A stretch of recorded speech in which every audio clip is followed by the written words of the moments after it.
Sunday Tea Talk Show, where we educate, advocate, and celebrate. You are in for a treat on today.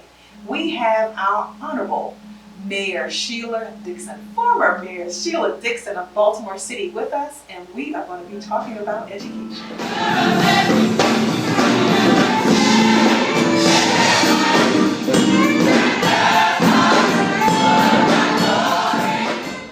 Found out about your background in education, I was blown away because I was like, oh my gosh, I knew it was something just wonderful about Mayor Shelia Dixon, but an educator. And I just got really, really excited. And I told my dear friend, who I consider my public relationship, and everybody knows Miss Michelle Brown. And so we're here because of her and because of her efforts. But education, some people may say they're born, like I feel like I was born to be an educator. But I also think there are educators who can, aspire to and get into it and do a fantastic job. But we know that there is a shortage, and there's been a shortage based on research since the late 1970s. But in today's era, I believe we're in a teacher crisis. So when we look at you as, a lot of people only know you as a politician, which my thing was, I loved you and all the work and the heart and the love you have for not just the city of Baltimore, but for people all over. And how did your passion for education, a topic that many may not know about, how did your passion for education come about? So my passion actually came about with a bad experience in the second grade where we had a teacher who was very negative towards the African American kids in the class. And it was through that experience that I said I wanted to become a teacher, and no matter who the child was, I was going to motivate them, inspire them, encourage them to be the best that they can be. And so it really started off in elementary school when I aspired to be a school teacher. And I began to research what it was going to take to teach. And I've always, most of the jobs that I had as a young person was a camp counselor, worked at part-time at a daycare. And then when I went to Northwestern High School, I knew I had to go into college preparatory. At the time, my sister was at Towson State.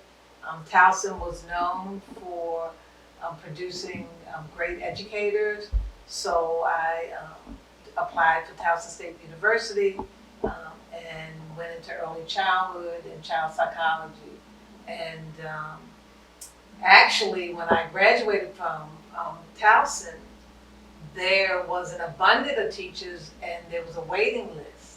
So I ended up not necessarily teaching when I first came out. I ended up actually working in the water department of Baltimore City, putting information on these index cards. And I said, while I was working, of course, I had to earn some money because I didn't have parents like myself and my children's father who could help them out, But as soon as the opening came, I was able to go back to the school where I student taught, which was Stewart Hill Elementary, which was an open space school, a pre-kindergarten and kindergarten.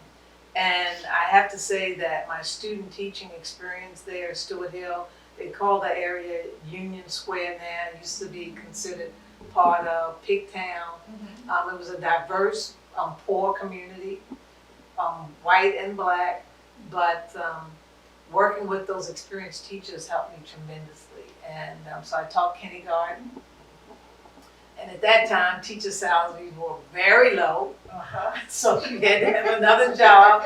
And so I taught adult ed, GED, and at St. Bernardine's daycare. But actually, when I think about it, I have to back up. Let me see, And then I taught alternative education with a grant program for young people who couldn't make it in the regular public school system. So I had experience with early childhood, adult ed, and then alternative education. Wow, that's a diverse student population Yes, it from was. kindergarten all the way through adult and everybody in between. Yep. And that's truly fascinating because oftentimes I know that some of the educators that I mentor, when they get with the babies, they don't want to teach or be involved with anyone else. They just want to be right there with the baby. Yep. And oftentimes, you know, when we look at certification, well, you're certified from K through 3. So you can go to the first grade or you can go to the second grade. Right. But oftentimes they're like, no, I just want to stay in my kindergarten class. Right. No, I enjoyed it. I had parents that were cooperative. I had students that were talented. I remember one little girl who was so advanced. They didn't want to skip her because of her social development skills, but I used to send her to the 2nd and 3rd grade for her academic and math, and she would come back to socialize with the children in my class. I did photography at the time, and we would go out in the community, and I would not only take pictures of them, but we would go on walks, and I would show them how to do photography. So I enjoyed it. Why I got out of politics is that I noticed, got out of teaching, was I was a little disappointed in some of the politics that was going on within the school system. And I had an opportunity actually to go into international business, which I ended up doing for 17 years once I left teaching school. But teaching, it's always a part of you. Yes. And no matter what aspect of career that you're involved in, you're doing something related to teaching. Absolutely. There is, I know that you're a believer, and of course I am too.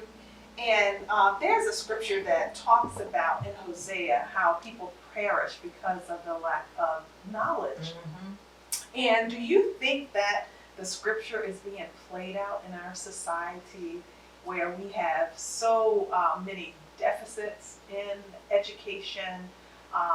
We have so many mental health crises in education, not just with our students, but also with our educators and those who play a part in the education system. I think there's a whole host of challenges that we face. I know some people believe that taking the prayer out of schools have contributed to what we're seeing today. But I also think that, and particularly in the African American community, that we've lost in some neighborhoods and some communities based on income, that we've lost education as a priority and as part of getting out of the situation that one faces, along with our belief system. I think of the late Elijah Cummings when he always spoke. He talked about the number of grave sites and how many people might have missed that opportunity to be a great writer or a great actor or a great politician, and I think we have to get back to some basic fundamental things in our lives. One is the value of how education can help you, no matter if you do go to college or not, how it will take your economic situation and change who you are as well as your family. Because if you look at other people, the one thing I did, I had to travel all over Africa, which was part of my territory when I did international business. I would attempt to try to visit a school, and I would go and try to, if I can't get on the inside, but at least see what a prison looks like. And you might have one building, one small clay place where you have 1st, 2nd, 3rd, 4th, 5th grades all in the same room. And how when others come here from other countries, how even despite the dysfunction of our systems, how well they tend to do versus in some cases we do. Absolutely. It's interesting. You mentioned former U.S. Congressman Elijah Cummings. He's my cousin. Okay. So I'm sure you've heard the stories of our ancestors and the advocacy of them supporting the Browns versus Briggs case in Somerton. So I'm originally from South Carolina. Okay. And so I was fortunate to be one of the first generations to ride the school bus because they did not want to integrate. They went to court 3 times for a school bus. Wow. because they did not want to integrate. And I think my advocacy for education started being raised in the South by sharecroppers and coming up and understanding the importance of education and how applying knowledge really gets us a foothold in thriving in society, and of course always giving back to our community, not forgetting from whence you came. And absolutely, it's very important when we look at how others come here and how they thrive, and then we think about we have all these opportunities for our children, and sometimes not necessarily having the opportunity to capitalize on it, and what are the root causes of why they are not excelling, and why they may not have some of the opportunities that some of the international students when they come that they have. But see, I look at that as somewhat of an excuse, because despite your environment, the opportunities are there, and it's really about challenging the system. There's a young woman that I work out with, and she's a nurse practitioner, and one of her daughters is autistic, and they told her daughter that, well, she'll be able to, go to school, but she'll graduate with a certificate, not a diploma. She said, "Oh no, my daughter is graduating with a diploma." Yes.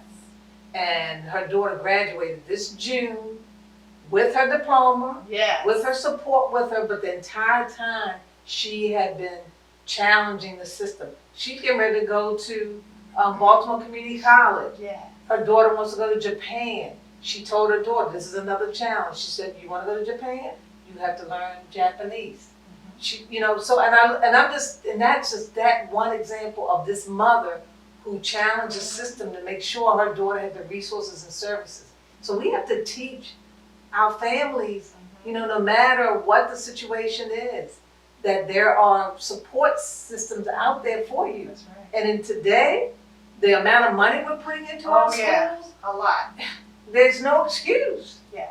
And those who are in the schools Yes. to support for those students who may not have an advocate at home, that they still can thrive, Right. even though they may But, not have but that the school support. has that responsibility The school to has that- provide that support. Absolutely, absolutely. We are one and the same in that. In my experience as an administrator and school district official, I have seen a lot of that. And when they come to school, these are taxpayers' dollars. Yes. And oftentimes I think it's forgotten that we have a responsibility to educate. That's why they come. And even though some students may not have that advocacy from the home, we can't control the home, but we can. We have a lot of influence.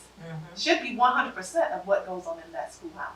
And we should be supporting those families based on that environment that they come from, and Absolutely. understanding that that family might need additional support versus another family. Absolutely. We're working, my nephew's a former police officer. He retired as a sergeant. He worked in the schools called the Bridge Program, where he had used sports as a way to really entice and work with young people. So over COVID, he had myself and one of his other partners partner with him and create a program called Hands Across Baltimore, where they provide mental health services to PRP. And what we found is that 51% in Baltimore City Public Schools, kids are truant. So we began to partner with 2 schools. We have a partnership where we provide truancy support. And these are former police officers who have a way of finding out where people are that we might not have knowledge. But not only that, in some cases, they find out what the environment is of the family. For example, there was a mother with 4 children, 2 school age and 2 non, that they've been living in their car. And so we began to try to provide support to that family so that those kids won't miss out on their academic achievements. Absolutely. So you hit on some equity stuff, and that's what a lot of people know me as, because that has been a staple in my career. of standing up. Oftentimes people talk about equity. A lot. A lot. And they just use the terms, Yeah. but not necessarily putting it into place. So when you see what is needed, even though you say we provide equitable practices, you still want to do what's equal. And equal is not fair, Yeah. because when there's a student who needs additional support, and you know that, it should be granted, it should be given. It should not be, we have to treat everybody all, we're including all, that, that cover up. So I appreciate you for sharing that, because equity is something that's dear to my heart and something that I've really fought for. But oftentimes than not, what I found in education is just a buzzword. But when the rubber meets the road, people are not willing to put their dollars there and do what it takes to reach some of our most vulnerable student populations. Definitely. All right, so let's move down a little bit more. So one of the things I wanted to hit on is that spirit of caring. And there is an educator, a renowned educator, Deborah Meyer, in Massachusetts, but she ran schools in New York and through up the northern part of the East Coast.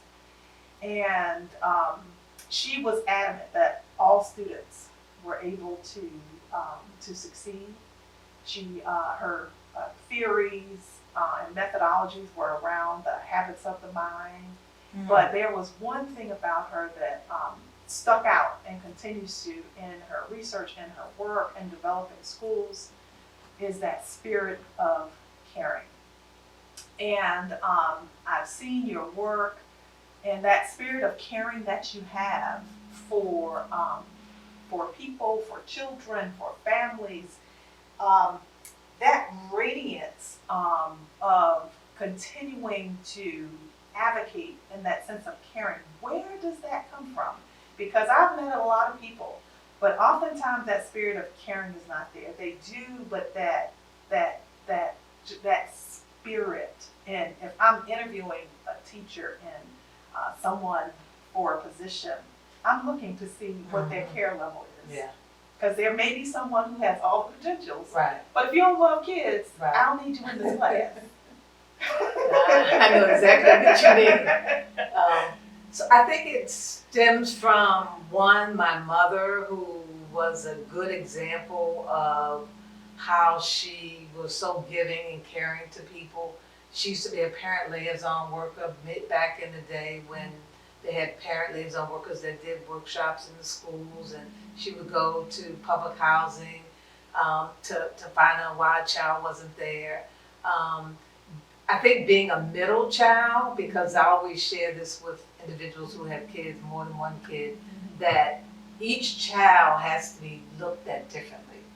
And sometimes that middle kid are the ones that, not that you intentionally neglect them, but it's like that first one you spend all that attention, that last one, and then those in the middle. But and I think also when I realized that the God spirit that's within us, particularly when I rededicated and committed myself to Christ. I grew up in the church, but I didn't get the connection between my relationship with God and it was through the ministry of my former pastor and his wife. Actually, just celebrated his 80th birthday, Bishop John Bryan and Shelia Bryan. And so learning that God spirit within you also contributed to, that caring spirit. Yeah. So that's a commonality we have, because I'm a middle child too. Oh. And I always felt like, okay, nobody remembers me because I'm in the middle. There's the youngest, the oldest, the only boy, and where am I? But yeah, my mother would always share with me that you're special too, but we all have different gifts and talents, and so we love you just the same. So you're the middle child, but you have a title too. You're in the middle, so Yeah, I understand that, but that spirit of caring is so very, very, very important, and I really appreciate that air and that grace of exuding spirit of caring because we need it in every realm of our society. So getting back to the teacher shortage, um, and when we look at the crises, the teacher crises that we have all across the United States, and here in the state of Maryland, there are several school districts that need 1,000 teachers for this upcoming school year, and struggle to get those particular um, to get those particular candidates and those particular individuals to be in those classrooms. And sometimes, tough choices have to be made because, students have to be served and educated. On top of that, all of the mental health challenges, although there are shortages with our teachers, there are bus driver shortages, there are administrative shortages. What do you feel, and I know there are many factors, but what do you feel could be some of the key things that educational systems can do in the immediate short term and long term to address some of the shortages? And like having 1,000, that's a lot of teachers for one school district, and there are several in Maryland. Some of them well over 1,000 because they're large school districts, and it has been a continuing thing. I think that teachers and people who are within the education system, that we need to prioritize and show that these professions not only are noble, but that these professions really determine the makeup of where an individual child goes. And that's what I always say. We put a lot of money into sports, what we pay football players, basketball players, etc. And teachers help to mold an individual's life, could determine where they go, what direction they go into. And I think that we've lost sight in showing the priority of it. And I know that based on the Kerwin Commission and the increase that teachers will end up getting, but I think it's got to start sooner than that. It's like firefighters, it's like nurses, it's like police. We have to show that these professions not only are needed, but they're professions that people can really thrive to make a difference in individual lives. And I think we've just lost sight on that. And I think, we've got to do a better job, in reaching our young people at an early age. Well, you are just made my heart warm. Back in 2016, I created this strategic plan for some work I was doing over at Boise State University, bringing dignity and respect back into the teaching profession. And a part of that was looking at the dynamics of the teacher shortage and how individuals at the university level could look at that particular area to say, how do we view this profession within itself? And what are the things we can do to change the element of the disrespect I believe that our society has put on teaching? And a lot of times they're looking at it, well, it's not something that, is glamorous or famous, or when we look at the funding and the money, it's not even considered. You need to aspire to do this because you want to make millions and millions and millions of dollars. And those are the careers that are highlighted. And it has just kind of dwindled down where there's very little respect. There's very little dignity when we look at that, look at the teaching profession. So I am in 100% in looking at and changing that, and what things we can do to change that and support teachers, because we know that, of course, even with research, the average teacher needs 2 jobs based on where they live here in Maryland, because they just don't make enough money. They're at the poverty level. And some of them even can qualify for state benefits because they don't make enough money just to live in the area where they teach. And then that's one of the challenges in some of the areas is because they can't live there. Right. So They can't afford to live there. So yeah, I think it's very important for us to look at how we view them, view the profession, as well as some of the other things that are necessary for them just to make a basic living.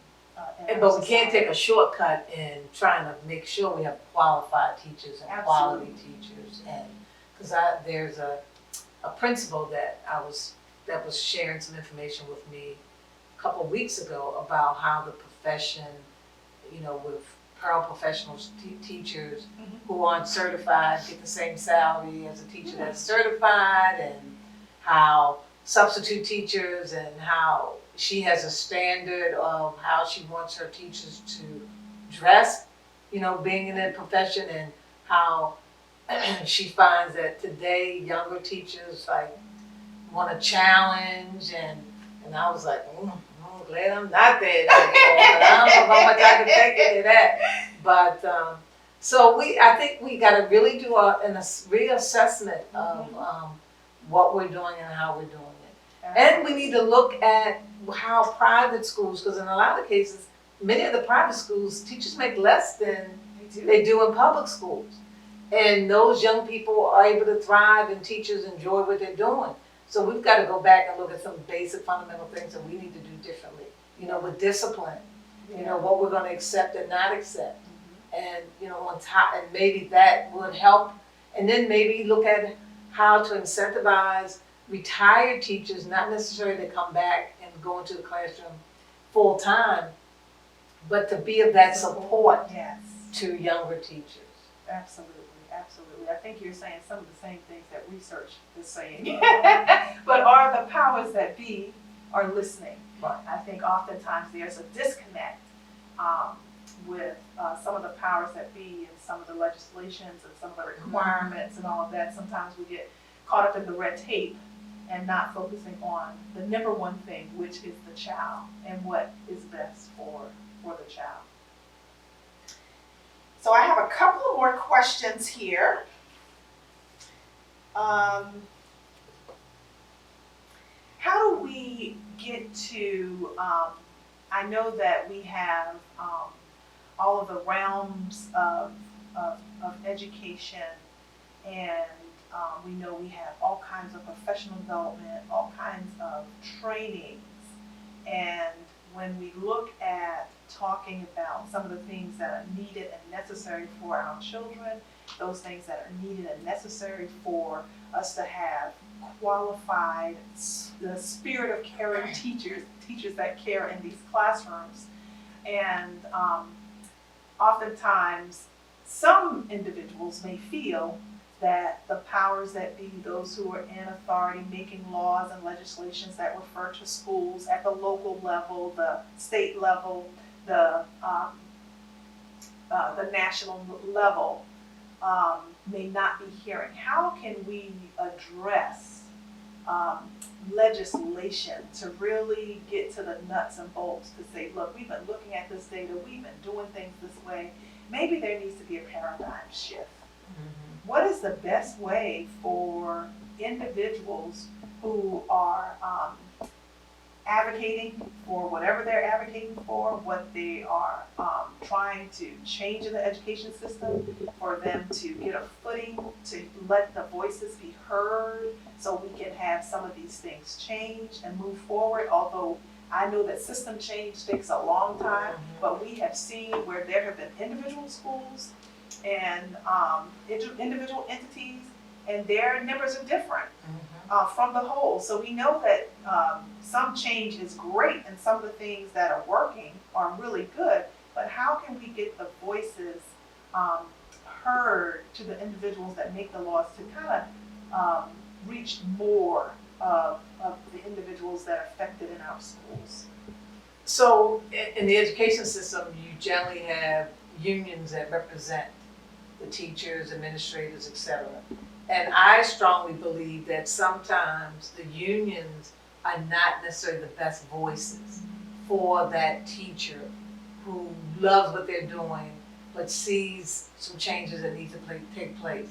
And I think that those at the federal, state, local level, they need to look beyond just relying on the discussion between the unions representing those teachers, but really talking with, that individual teacher, maybe have on a regular basis, quarterly, and now that Zoom and other methods are available, town hall meetings where you hear directly from those teachers that deal with it every day.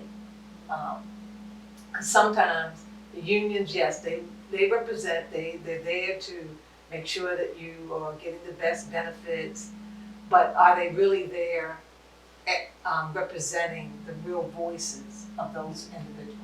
Right. And I think that has happened at all levels. Yes. And then, based on commissions that are created, who determines who sits on those commissions? And are those necessarily the best people? Right. Baltimore City, we have an appointed school board. Many of the counties, you have an elected school board. And in some cases, some of the elected school boards on top of some of the parent groups, like for example, Baltimore County. Now, I didn't know the superintendent for Baltimore County. In watching on the news, I saw I would have made some suggestions to him. But those parent groups were very vocal about wanting a new superintendent at that school. And you could see the wheels were moving and people were listening. Now we have the state NAACP who's acknowledging that in the state of Maryland, we have some issues. You have in Baltimore City a lawsuit that started with 2 parents that's now grown, because there are some challenges. Yes. And we have to listen to the parents. Yes. People, some don't like Project Baltimore, which is part of a special that Fox 45 does, but they've exposed some real serious issues that are affecting our children, that people in the public office tend to shy away from because they don't want to deal with the truth. Yeah. And, but we have to, because we've got to get a better handle on what's going on. Absolutely. And we know that our children are our future, but our future is going to be dim if we don't educate them. That's right. And it impacts our entire community, every community. When we have a strong educational system, those communities seem to thrive. And when we don't have the best school systems, there are some challenges and deficits within those communities. So that is very, very important. We have to hear the parents' voices, and we know that there has been several parent groups over the years who've made significant changes by allowing their voices to be heard. Yes. Parent voice is extremely strong, and of course is needed. Yes, definitely. And needed more now than ever. Yes. No matter what, and that's the thing, people have to be accepting of whomever that parent is, whatever their challenges and whatever situations they're going through. In a lot of cases, schools would rather not have the parent involved. And then the parent has to realize that they have a say. Absolutely. I'm working with the school, which I won't name, and we were dealing with the truancy piece. And they have bi-weekly meetings. And at one of the meetings when we first started with the truancy program, I was listening. I didn't want, I wanted to listen to hear what the discussion was. So the second meeting, they were coming up with incentives to encourage parents to get their kids to school. And I was like, you got to incentivize the parents to get the kids to school? They were coming up with little things that they like. Well, the parents really like the laundry basket with the detergent and everything. We can get those, and that'll help to encourage the parents. I was on there saying, got to encourage parents to get their kids in school. Something's wrong there. Yeah. Well, I was fortunate enough in my always getting in good trouble in education to create this program of parents being engaged in their child's education. And no, I did not have to do incentives to get parents involved, but I did have to listen. I did have to build a relationship with the parent. And it was important that I was at the district level doing this work because there's so much bureaucracy Yes. within the school system. And being able to build those relationships with parents that cared about their children, and they may not speak in a professional manner, A way to articulate but what they need. still Yeah. love and they still have rights as a parent, as a grandparent. It does not matter that they have challenges outside of anything that we can control, but they have just as amount right, and their voice needs to be heard, and their advocacy is important. I took parents who were not engaged to be fully engaged, coming to board meetings. There were students that were walking almost a mile in some of the most heaviest traffic. Safety concerns. But no one was attentive to that. And not that they didn't think about it or they didn't have a concern about it before I created this particular program. It was there, they didn't know how. They didn't know how to navigate. They didn't know how to advocate for themselves. They didn't know what their rights were as a parent. And that's a big issue. And that's a big issue. Yeah, that the bureaucracy would love them not to know. Absolutely. Which we have a responsibility. And that's where public officials really come in, Yeah. from my perspective. And I believe in school districts, I mean, this is who your clients are. These are the people you're serving and their parents. And so you should be able to empower them if they don't know. Yeah, Because at the end of the day, we only know what we know. that's right. And until we come into new knowledge, we can't do anything about it. Yep. But we should be able to empower our parents. And it's not anything to go against what you're doing as a school district. Right. It helps the school district. Yes, it Because does. one thing, you need that competition to make sure you're on your P's and Q's Yeah. and doing what you're supposed to do. That was one of the things that encouraged me when I was teaching to get into politics, because I was observing the bureaucracy of Bowling City Public Schools at the time, and I was like, oh no. And that's when I, felt that I could make a difference in public office by really making some changes and advocating and empowering parents and citizens, just in general, not just in education, but in other areas as well. Absolutely. And we need those educators, and I know that there are a lot of people who would like to.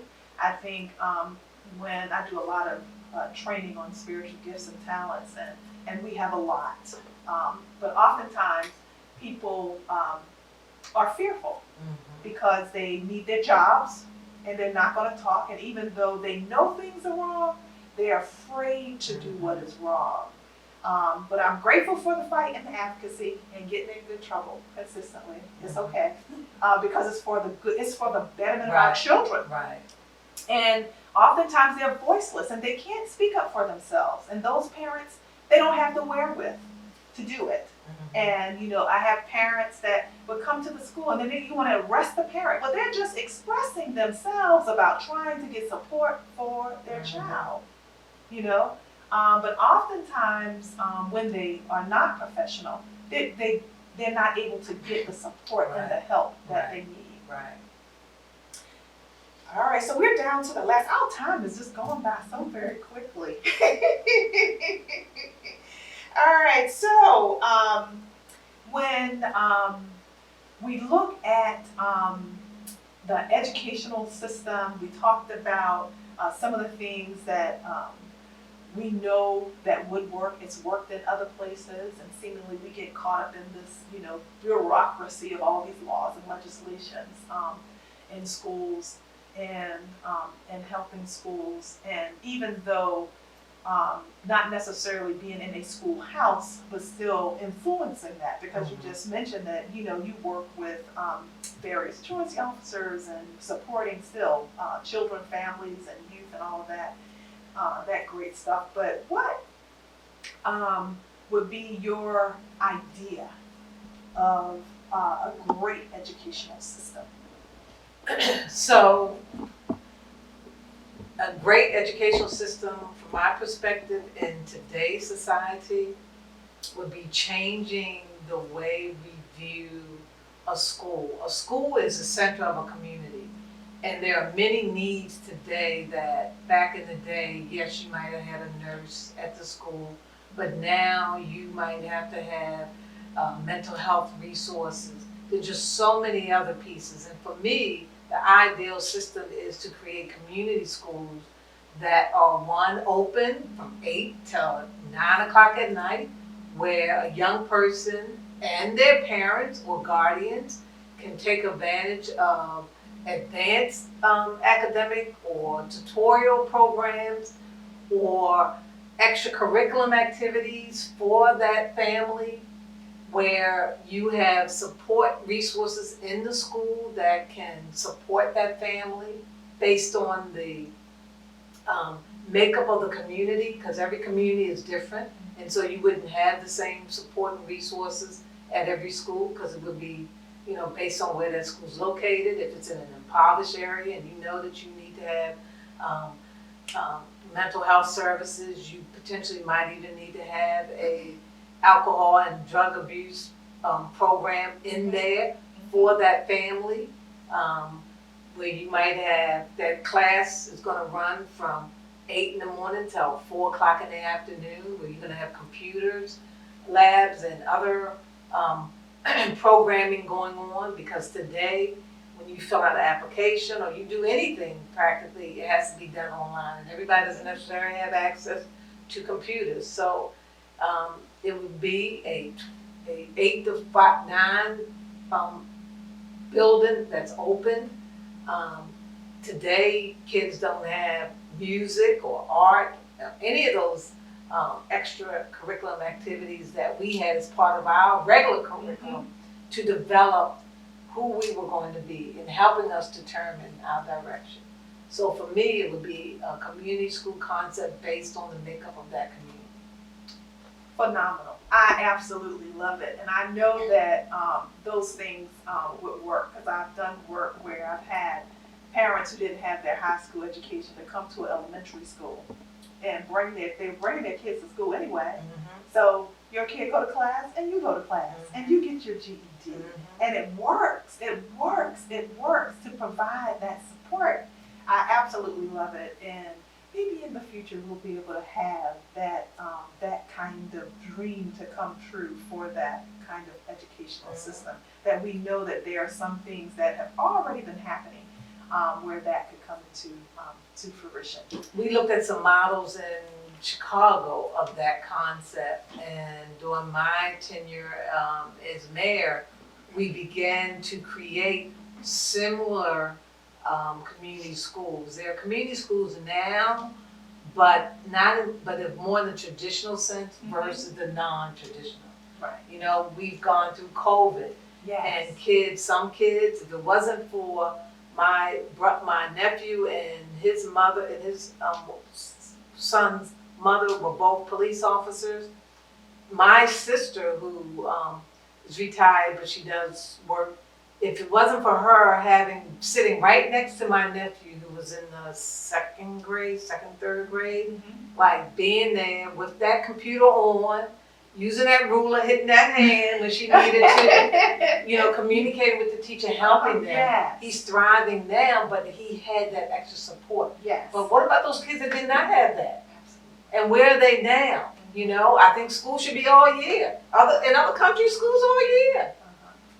So we're set up on a system based on what our history of the United States is versus doing what is best for our students. Yeah. And we go back to the issue of why is it that other kids from the Middle East, from Asia, from Africa and places come here and do well. And we can do well. It's, you know, our children can do it just as well. Absolutely. And far more of them can continue to do well. So we're down to the end. Now share with us what is on the horizon?